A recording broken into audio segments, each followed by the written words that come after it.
2023 का साल ड्यूनोव मोटर्स परियोजना के लिए बड़े पैमाने पर बदलावों और नई उपलब्धियों का समय रहा। इस साल को हम सही मायनों में वह अवधि कह सकते हैं जब निर्माण कार्य अंतिम चरण में पहुंच गया और हमारी तकनीकों ने अंतर्राष्ट्रीय स्तर पर अपनी पहचान और मजबूत की। डिजाइन और इंजीनियरिंग तथा प्रौद्योगिकी ब्यूरो LLC सोवलमाश का निर्माण कार्य अब अंतिम चरण में पहुंच गया है। बाहरी इंजीनियरिंग नेटवर्क से जुड़ा मुख्य कार्य पूरा कर लिया गया। भवन के अंदर संचार लाइनों का विस्तार और कनेक्शन शुरू कर दिया गया है। एक महत्वपूर्ण घटना केंद्रीय हीटिंग सिस्टम से कनेक्शन और पहली घन मीटर पानी की आपूर्ति रही। भवन धीरे धीरे जीवंत होने लगा।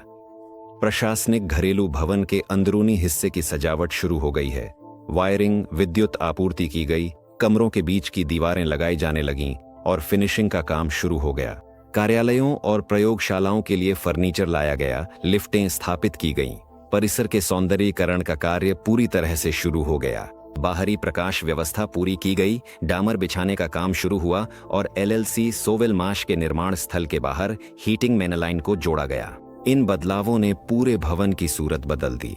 इंजीनियरिंग नेटवर्क और फिनिशिंग कार्यों के साथ साथ एक महत्वपूर्ण चरण भी शुरू हुआ। तकनीकी उपकरणों की स्थापना और कमीशनिंग कार्य। उत्पादन क्षेत्र में वाइंडिंग उपकरण स्थापित किए गए, मोटर असेंबली क्षेत्र तैयार किया गया और पेंटिंग लाइन बनाना शुरू किया गया। कास्टिंग क्षेत्र में ट्रैक्शन मोटर के पहले रोटर में एल्यूमिनियम की ढलाई की गई। तकनीक के विकास का कार्य भी लगातार जारी रहा। कंपनी के इतिहास में पहली बार स्टेटर की स्लॉट इंसुलेशन को स्वचालित मोड में अपनी ही मशीनरी पर किया गया। 3 मॉडल कोन ग्राइंडर ने प्रमाणन प्राप्त कर लिया, जिससे उन्हें यूरेशियन इकोनॉमिक यूनियन के देशों में उत्पादन और बिक्री के लिए रास्ता खुल गया। परियोजना का अंतर्राष्ट्रीय विकास गति पकड़ रहा था। सोलर ग्रुप ने ऑस्ट्रिया, स्विट्जरलैंड, लिक्टेनस्टीन और माली गणराज्य में अपने प्रतिनिधि कार्यालय खोले। मॉस्को में चौथी अंतर्राष्ट्रीय सम्मेलन में 19 देशों के 300 से अधिक प्रतिभागी एकत्र हुए और कोट डिवोआर, पेरू और इक्वाडोर में हुए बड़े आयोजनों ने हमें नए बाजारों में अपनी स्थिति मजबूत करने में मदद की।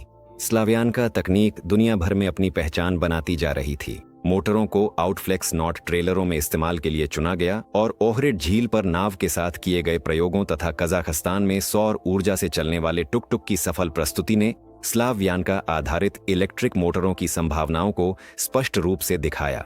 वित्तीय परिणाम इस वर्ष के प्रभावशाली रहे। रिकॉर्ड $20 मिलियन का निवेश आकर्षित किया गया।